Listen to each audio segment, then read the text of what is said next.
Americans like the American Gangster nicknames the Nose and Joey Bag of Donuts, but the Yakuza, the Japanese mafia, are the subject of just as many fantastical legends.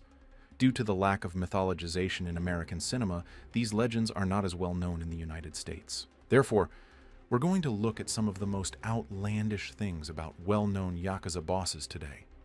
Make sure you subscribe to the Reality Threads channel before we go into all the crime and swords.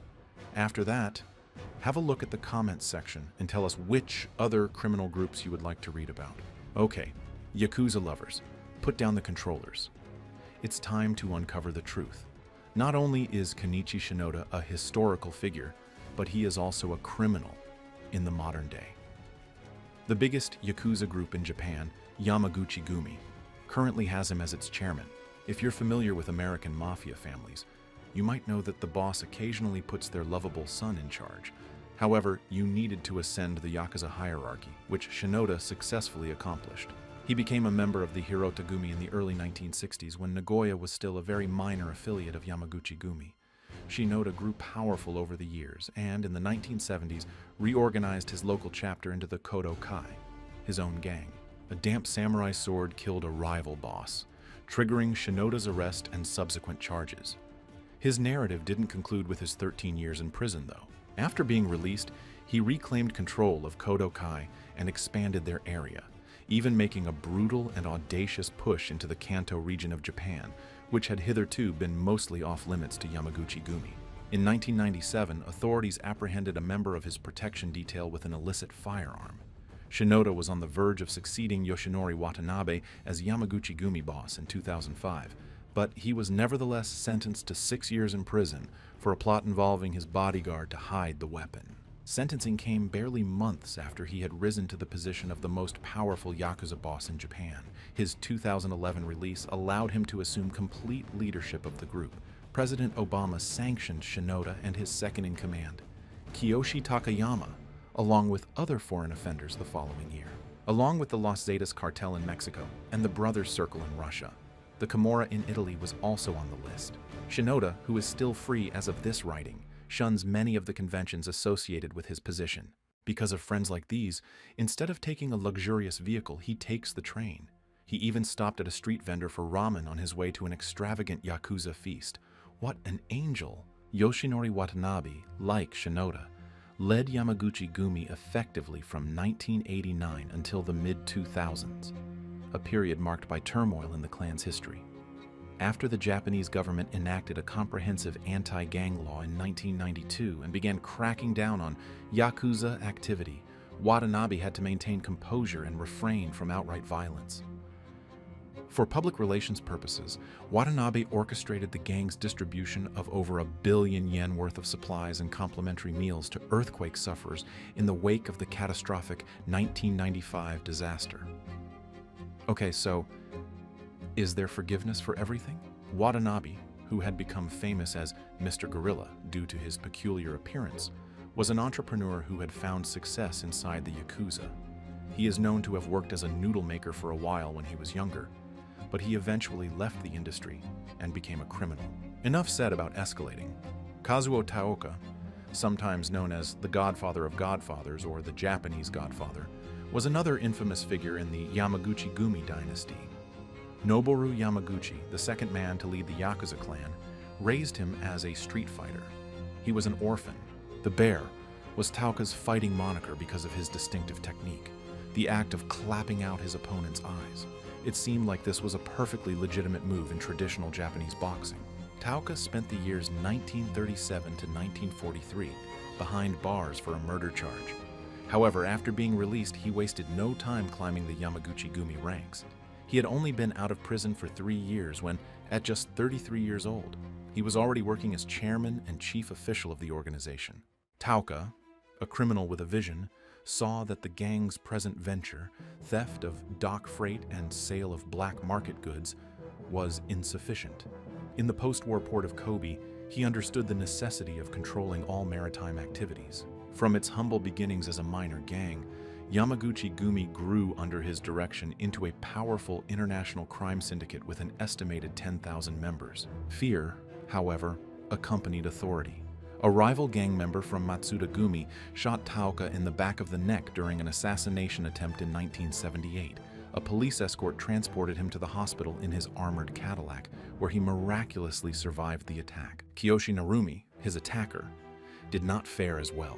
His lifeless body was discovered on a Kobe mountainside a few weeks down the road. Before his heart attack in 1981 took his life, Taoka managed to survive for another 3 years. After he passed away, his widow, Fumiko, briefly assumed leadership of the clan before selecting Masahisa Takanaka to succeed him in 1984.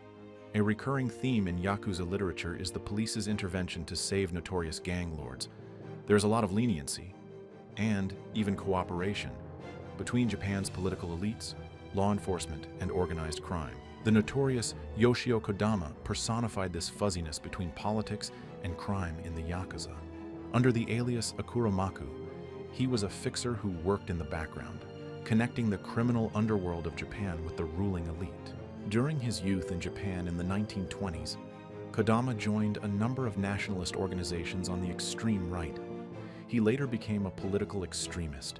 His activities included coordinating paramilitary groups and Yakuza gangs, smuggling opium for money, disseminating propaganda, and putting down opposition to Japanese power in Manchuria and Korea. Kodama served Imperial Japan in a number of capacities throughout World War II, including as a spy network operator, narcotics trafficker, and art thief. The Imperial Japanese Navy promoted him to the position of Rear Admiral for his achievements. Several high-ranking Japanese officials committed ritual suicide after Japan's collapse. Rumor has it that Kodama pondered joining them, but felt it would be too chaotic. Instead, he made a pact with the Yakuza to hide his illegal riches. As a war criminal, the US government detained him in 1946. But by the time the Cold War erupted 2 years later, American intelligence had already seen him as a valuable asset. Kodama was a valuable operative because he was a superb manipulator who hated communism. He managed clandestine operations for a long time, sometimes with the CIA's tacit blessing and other times on his own, to secure the streets. In 1960, Kodama had right-wing thugs and Yakuza enforcers put down liberal rallies in preparation for a visit by US President Dwight D. Eisenhower. However, the turmoil led to the death of a female university student, prompting Eisenhower to cancel his trip. Until his 1984 death from a stroke while sleeping, the mysterious power broker remained an enigma. Tadamasa Goto, another Yakuza boss with significant government connections, founded the Goto Gumi, the greatest faction of the Yamaguchi Gumi in Japan. Goto lived in Fujinomiya. He once held the title of Tokyo's most powerful crime leader. Journalist Jake Adelstein even called him the John Gotti of Japan. A stunning truth that Goto kept for a long time was that he was an informant for the FBI. Goto got a new liver from UCLA Medical Center after negotiating a unique arrangement with the United States government in 2001 that allowed him to bypass the transplant line. Even the famous liver surgeon Dr. Ronald Busuttil provided him with individualized care. Where do I belong in Japan? Yes, I do house calls. Rumor has it that Goto allegedly had some of his top lieutenants treated similarly. The Yakuza are notoriously heavy drinkers. Many of them have liver problems.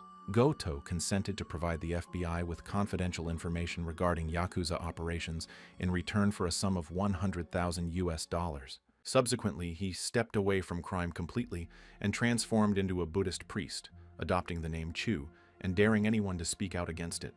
A former member of the Yakuza group Suishinkai, located in Nagasaki, Tetsuya Shiro was taken into custody in 2007 for the shooting and murder of Icho Ito, the mayor of Nagasaki. While Ito was leaving his campaign headquarters on April 17, 2007, Shiro approached him and shot him twice in the back. He confessed to authorities that he had intended to end his life following the incident, which led to his swift arrest. The homicide was considered by authorities to have been a personal act of revenge, rather than an official Yakuza operation. As a result, Suishinkai decided to dissolve on their own. Shiro died while serving a life term in prison in 2020. His sentencing was handed down in 2009. Former Kudokai leader Satoru Nomura, who narrowly escaped the death penalty and is presently serving a life sentence, is one living legend of the Yakuza underground.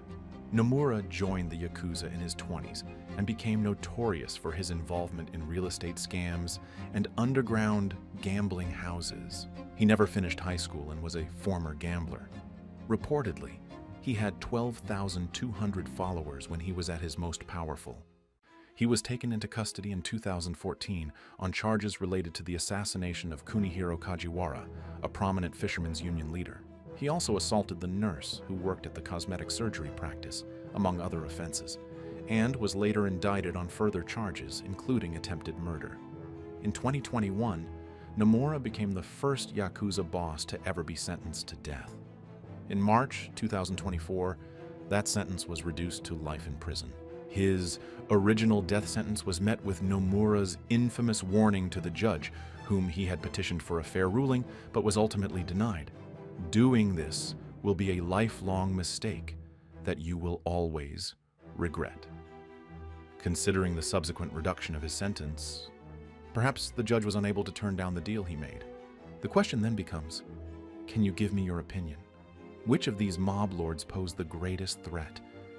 Tell us down in the comments. Also, be sure to check out our other films on the Reality Threads channel while you're here.